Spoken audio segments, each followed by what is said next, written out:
good, buddy. Battery's at 25% for some reason, starts blinking. You want anything to drink? I'm good. Okay. Thank you. Yeah, we're good to go. Yeah, I guess just, first off, I asked you off camera, but 4 days to go. How are you feeling with this stretch where most polls still say there's just a lot of undecided out there? Yeah, just like we were talking about before, we're going to find out on August 2nd here whose echo chamber's the largest. I really feel what's going to give us the edge is our grassroots army. No other campaign has what we have, and that's our grassroots network that we've built for a very, very long time. And these people are very passionate. They've been going door to door. I think we've door knocked over 52,000 doors now. They have made phone calls to over 400,000 people, and these are Republican primary likely voters. And so we have been targeting people, and that's one thing that we have is passion behind us. And these people are the true heroes, and that's our grassroots army. And now it seems like it would be a great time to say that money and influence doesn't win elections, but technically, traditionally, that's what we've seen. You've really been hanging on your grassroots campaign and your ability to raise money. Why do you think you could be the one that breaks that trend? Yeah, I think we already did. With our grassroots army, we have already out fundraised every other candidate combined. We have fundraised over $2.1 million. 96% of that money comes from under the amount of $200. And if you look at the amount of donations we are able to get, we are way ahead of everyone else with the amount of donations. So we are blazing a new trail in politics. What we're doing right now has never been done. Usually it is. Whoever has the most money usually can buy the race, can get on the media and stuff. But what we're finding out now in this political cycle is a little different. A lot more people are engaged, a lot more people are activated, a lot more people are passionate, and that's one thing we have seen around the entire state is this activation. That's why when we do our events or our meet and greets and our rallies, we draw hundreds, if not thousands of people at these, and a lot of the other candidates don't really show their crowds. The reason being is because there isn't any. We draw a crowd, and that's one thing we've been able to do since the beginning.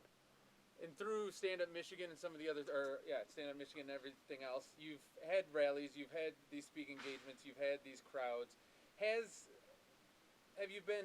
your message evolved at all as you've been going to different parts of the state, meeting different people, and getting closer to the election? Yeah, people want freedom, but the three things that are on people's mind right now is the inflation economy.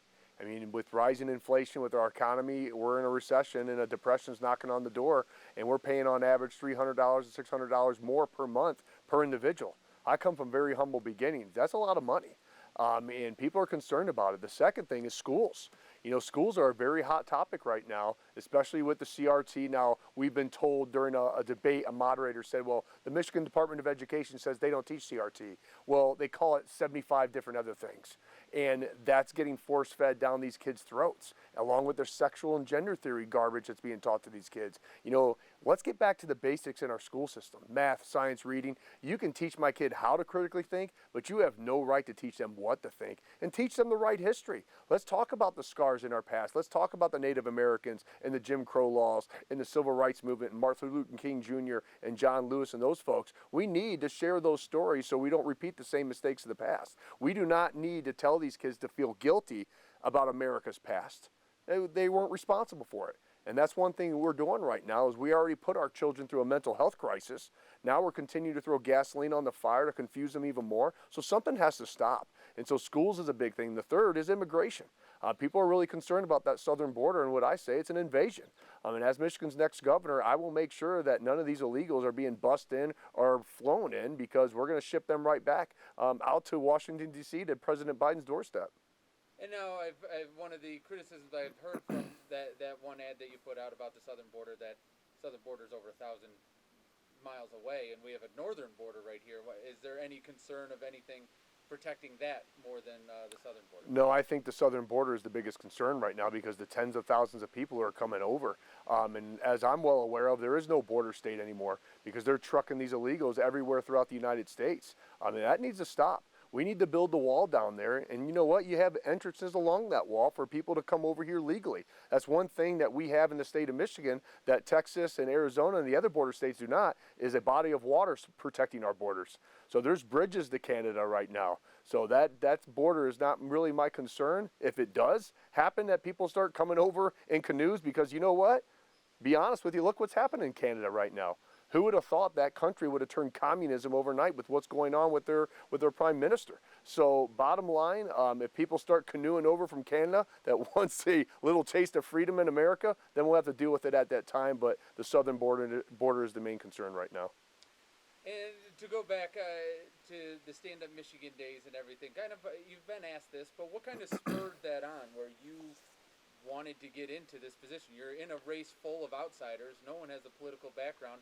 So what spurred you specifically to get out and to put yourself in this position? Into the governor's race specifically? That or is just, I mean, the movement as well that kind of... Well, that evolved. You know, I made a vow to the folks in our movement from the beginning that I would not quit until we restored the checks and balances of our beloved state. And to be honest with you, I thought we achieved that when we got that 1945 petition done with the Unlock Michigan campaign. I thought we were open, we were free, especially when the state Supreme Court ruled in favor of the legislature in October of 2020, saying that every executive order that the governor did was unconstitutional. I thought my vow was fulfilled. And then the governor doubled down and she weaponized the health department. And she canceled Thanksgiving and Christmas and canceled our children's experiences, their athletics, diminished their opportunities, diminished their dreams of putting them on online schooling again, and then shut our restaurants down to 25% capacity with a 10 p.m. curfew again. Thank you, Nanny Governor, for protecting us, even though Indiana, Ohio, and Wisconsin were fully open. So at that time, she wasn't following the science and data. She was following what's called political science and polling data. And at that time, I knew I had to do more than just be an activist. I had to get in there and make positive change in the state, and that's why I decided to run. And now moving ahead to the primary day, there's a good chance the winner of this race doesn't even have 30% because you guys probably are so tightly packed in there. After that, you're going to need the entire Republican Party behind you if you want to have a chance to unseat Governor Whitmer. So why should voters be confident you can be the one to unite them when maybe they'll go with their second favorite choice just because they know they can get the party together? That's a great question, and that's one thing I've been standing on my soapbox for the last 2 years and 3 months is that message of unity. It's time for us to unite now. I think most Americans, we're just sick and tired of the fringe left as well as the fringe right. We need a leader now who can unite the people, and that's one thing I'm proud to say is our movement is just not made up of primary conservative voters here. They are made up of moderates. There's a lot of folks in our movement right now that does not agree with everything that I want to do in the state. They don't like every policy or they don't like some of the bills that I want to sign. But they're okay with it because they know I'm going to be transparent. They know I'm going to stand up for them. And they know that I'm always going to shoot them or tell them the truth, right? And so that's one thing that I'm going to bring to the table is that message of unity. And I'm the candidate to definitely get the job done. What would you do the first few weeks after the primary? Because we know Governor Whitmer is going to start unloading her war chest once she has a target to aim at. So what would you do those first few weeks to try to catch up and then also establish yourself? You know, I don't think we will be able to catch up with her fundraising. You know, on the low end, she's going to have $50 to $100 million. She has a war chest, there's no doubt about it. And that's why I've been saying from the very beginning of our campaign, if you don't fundraise, you're dead in the water. You have to have the ability to fundraise, and you need more than just the establishment backing. You need the people. And that's one thing that we're bringing to the table is our ability to fundraise. And you're not going to be able to maybe buy the primary like you can the general. So these self-funders that are putting all their millions of dollars into the race, you're not going to be able to put that much money of your own money to even compete with Governor Whitmer. So you have to have the chops. You have to be able to activate and inspire Michigan's greatest asset, and that is the people, to get involved with your campaign. And we're going to take it a step further. We need to activate the United States of America. We need to activate all the Americans to get involved with this state because we are a battleground state. And it's my job as Michigan's next governor to get at the helm of the ship, right the course, but we're no longer holding the ground or holding the line. We're taking back lost ground now so we can get our country back in 2024. So my messaging to America is they got to get involved with this race. And so that is what I'm going to do is start reaching across other states and say, you have to donate, you have to help us. And that's how we catch up or even compete with Governor Whitmer's war chest. So if you in the primary, you've been very critical of the establishment Republicans and the big donors. Would you accept their money then because they're going to be looking to help win? Anyone that wants to donate to our campaign, they're going to understand that there's no strings attached. I'm bought and paid for by the people. And that's one thing, there's a difference right now. I really feel that the establishment and the elitists of our society really feel that they're Michigan's greatest asset. And it's wrong. Michigan's greatest asset is the people. And I'm bought and paid for by the people, and that's who I represent, and that's why I am and will always be their statesman. Have you been hearing anything different while you've been out doing your grassroots outreach? You mentioned inflation and prices and stuff, but has there been anything that, I mean, if you listen to some people, COVID's back and everything like that, but for the most part, it seems like it's died down. It's not front and center of everything. Have people changed their focus and what they're looking for in a candidate and a governor that maybe not as focused on the past lockdowns, but moving forward ahead? What can you do for me in 2024? Yeah, exactly. I think the lockdowns and COVID it's in the past now.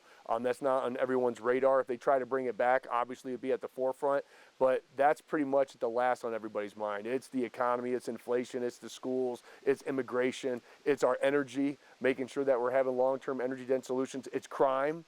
Right? That's another thing that's starting to heat up, how they started this movement to defund the police, and our governor was quoted as saying that she supports the spirit of defunding the police, which is hot garbage, right? We need to put more emphasis on community policing. We need to get behind our law enforcement, our men and women who wear that badge, and we have to start experiencing a culture change in that, and that's one thing the progressive left continues to do. It spreads fear and hate throughout our police departments, and we can't do that. We need a leader that's going to back the blue, that puts an emphasis on community policing so we can get our communities safer and our communities to work together with law enforcement instead of the division that's happening right now.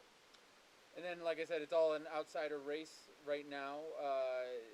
You haven't held public office before. I wear that like a badge of honor. Then that's good. I mean, you have a more hands-on job as a chiropractor and stuff. So how are you going to learn on the job quickly? I mean, maybe some people just think, I want something different, but I also want someone who knows what they're doing. Well, I think as governor, you have to do more than just run it like a business. You hear a lot of candidates say, well, I'm a businessman, that's all I'm going to do. You have to work with people. So you not only have to understand how businesses work, which I do because I'm a small business owner, right? You also have to be a people person. You also have to be able to inspire and motivate people to get things done. And you have to be able to go around the communities and have conversation. And that's an all-package deal with a governor, well, at least the good governors and the great governors, and that's what I'm bringing to the table. And so I'm just going to continue to do what I do best, is lead, inspire, and make sure that I'm always doing what's right according to the people. And then I guess just finally give you kind of a closing statement, your final pitch for the last few days. Well, I tell you what, we've been through a lot over the last 2 years and 3 months. And I've said this time and time again, it's always darkest right before sunrise. And I know there's a lot of folks out there who have lost hope, who have lost inspiration. I'm here to tell them, the sunrise is coming up. So just remember that. Be engaged. You never know what small act that you may say or do that may literally change the lives of millions tomorrow. That's how powerful people are. You never know that the power of one may lead to the power of many. That's the whole essence of our movement. And so I will continue to do what I do best, and that's to motivate and inspire Michigan's greatest asset, and that is the people to get this done. All right. And I guess I'll ask you, I know I said that was last, but I just thought, could you ever foresee yourself in a position like this or any office if COVID never happened? I tell you what, if you would have came to me 2.5 years ago and said, Garrett, you're going to be running for governor, I would have put $1 million down on a bet saying that would never happen, ever. Never wanted anything to do with politics. To be honest, I don't know if I still do, okay? But I'm doing it for the people, and that's what drives me, and that's what throws gasoline on my fire every single day to get my butt out of bed and do my best. All right, that'll work. Sweet.